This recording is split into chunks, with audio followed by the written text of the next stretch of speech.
Hi, this is O'Connor. Welcome and thank you for coming to my class earlier this week. This is Neil and I just want to give you some tips for handling the lockdown situation. I know everyone's under stress. There are different things happening that weren't happening 3 months, 6 months, 1 year ago. It's a new reality in some ways. But for now, the first thing I want you to start practicing, if not already, is just getting your mind in the right order the first 15 minutes of your day. That is, read something, listen to your role model, listen to some music that inspires you, read something that inspires you. I listen to Tony Robbins sometimes, I listen to Jordan Peterson sometimes, I listen to various role models for the first 15 minutes of the day. And the purpose is to get the mind thinking strategically about, why am I here? What am I doing? What is my purpose in doing this degree? What's my purpose in my job? Where am I going to be in 5 years' time, 10 years' time? These are all strategic issues. They're not tactical issues. And focus on the strategic. Get your mind thinking about this for the first 15 minutes. Why? Because if you start on your WhatsApp, you start on email, your WeChat, or any of the social media, you'll get into the day-to-day minutiae, and that will not get you anywhere in 5 years' time. You can think about that later in the day. Maybe you have some concerns about your exam or concerns about assessment or a particular course. Yes, think about that later in the day. Think about that after you do this 15 minutes, because that first 15 minutes is going to become a habit and help you to shape who you're going to be in your career, in terms of your career and where you want to get to in terms of your career. So this is O'Connor, the first tip for understanding and getting through your lockdown situation. Develop this habit the first 15 minutes of your day. Bye for now. Catch you in another session. Bye. Hi, this is O'Connor. Just a second tip about what to do in the morning when you get up in this lockdown situation. After you've done your 15 minutes of role model listening and just get your mind in order, I do 30 push-ups, and that's just to get the blood flowing before I have a shower. And this is a second habit, a daily habit that I get into.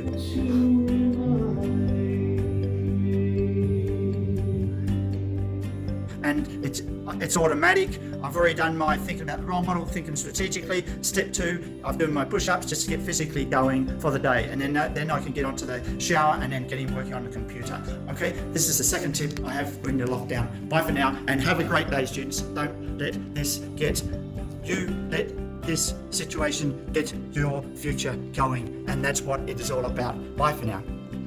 Number 3, look.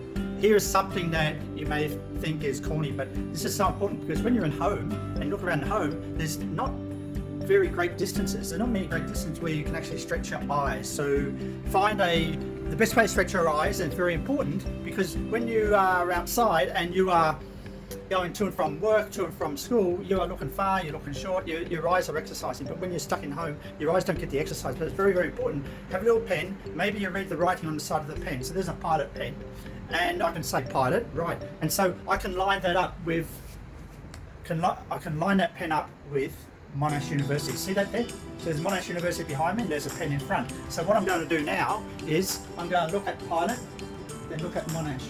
Pilot, Monash. Pilot, Monash. Pilot, Monash. Pilot, Monash. And that forces my eyes to look long and then focus short, long and short, and then that exercises my eye muscles. You do that about 20 times. You probably need to do that every 2 hours or so, because if you're just staring at the computer, then your eyes are not getting the exercise. Sorry for the long explanation here. Many of you may not have a long distance to look at, but just get a pen and look at something on the wall of your flat, which may be 10 feet away or 10 meters away, and then you look at the pen, and then look away, then the pen, look away, then the pen, and you can see that's the same thing. It forces your eye muscles to actually exercise, and that's what you need to do when you're working from home. Okay, catch you in another session. Bye.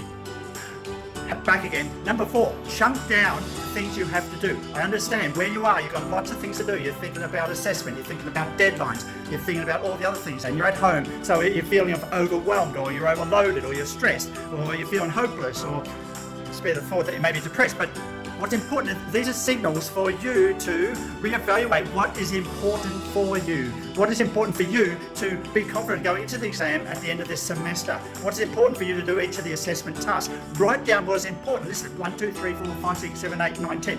In order of the importance. Number 1 is the most important thing you need to do and focus on every day for each particular subject. Then you just work on that one thing at the top. Don't worry about the 2 to 9 items. Focus on that one thing. Then you'll feel more control. You'll feel you're making progress, and then you'll feel more certain about that you'll get to the end of this semester in a good state, in a confident state for the exam when it comes. So chunk it down. That's the number 4 idea for you to take away. Thank you. Hi, this is O'Connor again, and we're up to our 5th point. How do you get motivated? How do you really get into that subject? You're at home, you're stuck at home. How do you get motivated?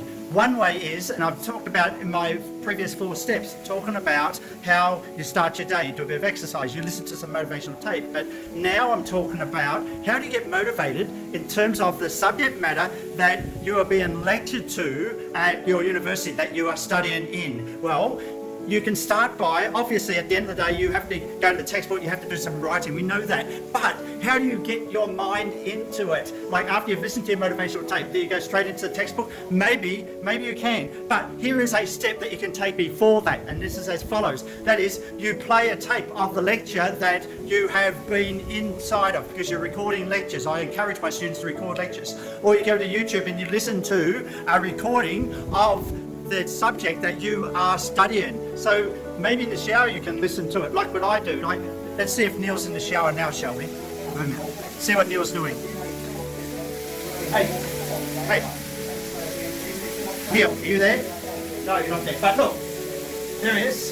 Look, there's O'Connor and playing the lecture, and that's a subject, and that may be something you have to study for an exam next week. And so, having a shower, that's your downtime, but you just got that going in the background. It's going into your mind, so it gets your mind into the subject matter. It gets your mind in terms of the terminology that you need to be aware of. So when you go to the textbook, it's not a big shock to the system that you're going from, you're waking up, you're doing push-ups, you're motivating, and then suddenly you've got to go straight into the subject matter. So there's my tip for you. Number 5, keep in mind when working from home. These are very general tips as well in your general well-being as a student. So I don't say that you put a video in the shower like what I do. You don't be that crazy, but you can have audio going and things like that. Maybe you don't always have the luxury of doing that, but I'm just showing you these are ideas to get your mind ready to get into the study mode that you have to get into to be confident in passing the exams.